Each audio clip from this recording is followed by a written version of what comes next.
All right, so now we're going to begin the carving process of the print, and we're going to be removing all the negative space. That's all the white in your drawing, or on this linoleum, it would be the lighter gray. And this is why it's good to have a reversed image of your drawing to use as a guide when carving. I'm going to be using three main carving tools here. The first one is a U-shaped gouge carving tool. This is a small gouge, and this will be for the details. I have a medium-sized V-shaped gouge, and this will be removing more details, and it's a little bigger of a section to be removed. And then I have a wide gouge, and this is for clearing large sections like the background.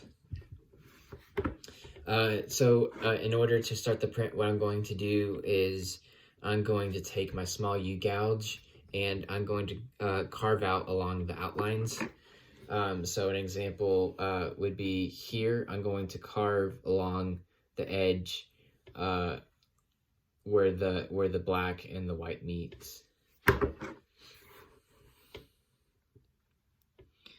Just going to start at the bottom at one of the edges, and then I'm just going to work my up and around, and then I'm just going to start and go slow. And this should carve pretty easily. This is a soft linoleum, and then you just use your fingers as a guide. And you see, I like to rotate the linoleum.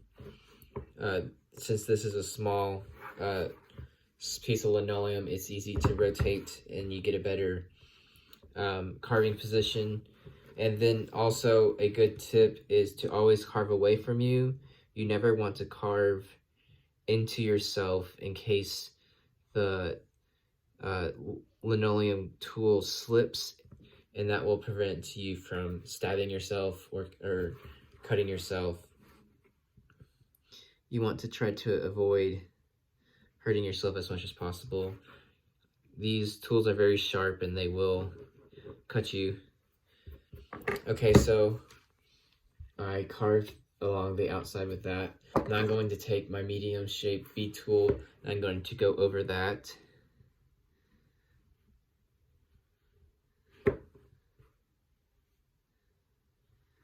So what I'm doing is I started and I just carved out where my indent was from the smaller one. And then this is just to give me a wider, so now there's a good section removed. And this gives me a good border between what I want to keep and what I want to carve out. So now I can go back with my bigger tool, my wide gouge. And what I'm going to do is I'm going to just carve under the rest of that gray and remove it. And now I'll just go back and clean up some of those stray high pieces.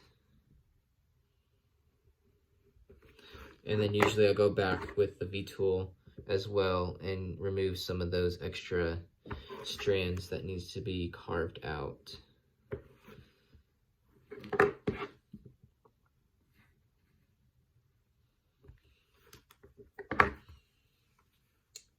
There you go.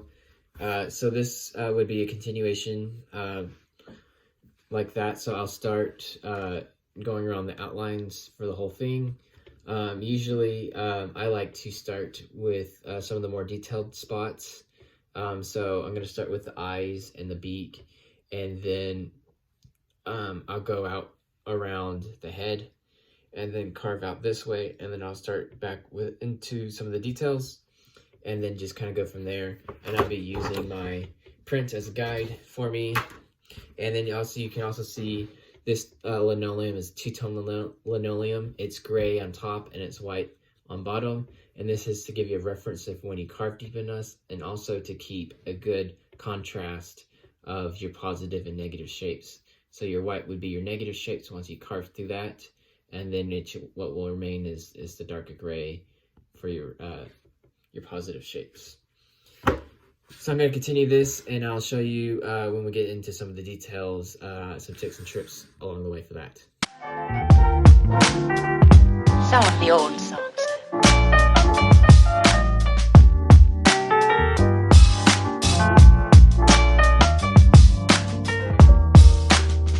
For old time's sake.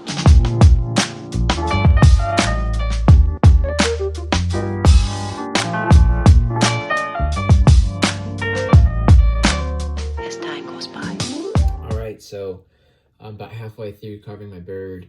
I got some of the details on the head bird, and I cleared out this big area.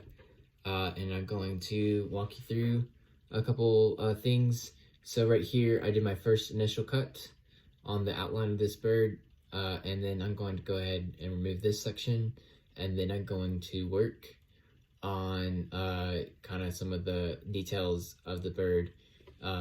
Kind of in here, some of the details got over smudged on the transfer, and so I'm going to show you how you can work through that too. Okay, so back to here. I'm going to take my V-shaped gouge, it's a medium shaped, and I'm going to line it up with the indent, and I'm going to carve out a little more from that section.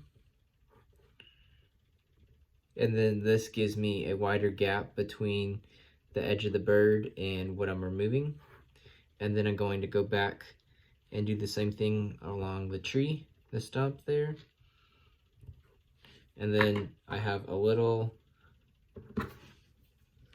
extra in here, and I got my small U gouge. I'm going to go back and define the edges.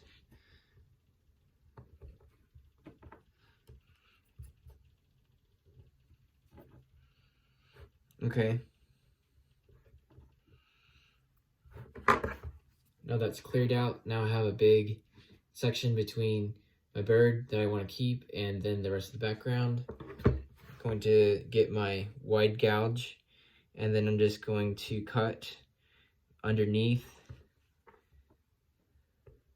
the remaining of that linoleum, and I'm just setting the gouge under the gray, and I'm just kind of scooping up underneath and removing that bit of linoleum that was left background. Once that's done, I'm taking the V-shaped gouge and I'm just removing any of the extra little high linoleum pieces. And then there you go, that part is removed. Now I'm going to go on to this section where it is a little bit more, the details are kind of smudged and hard to tell.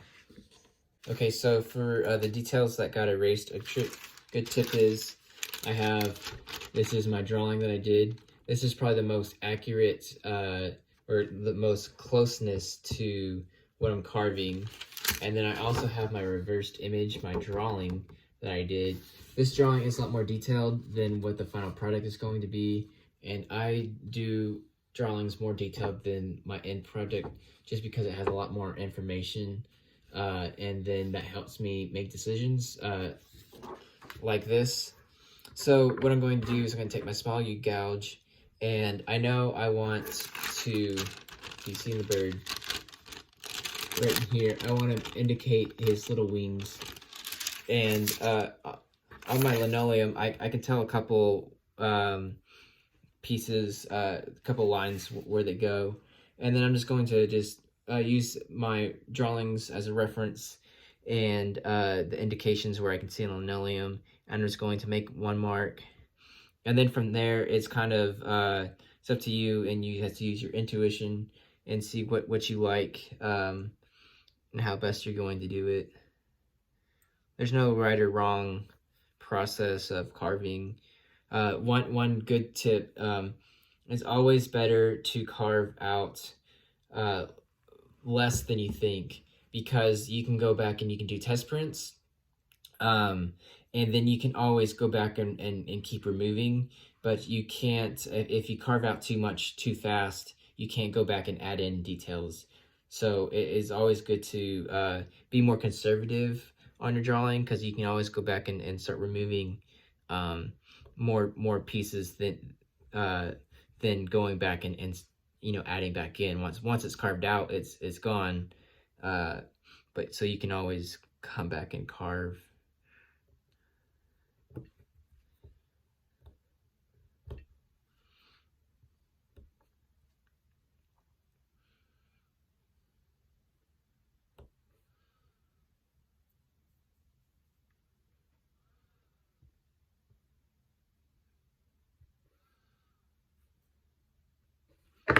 Okay, so there you go.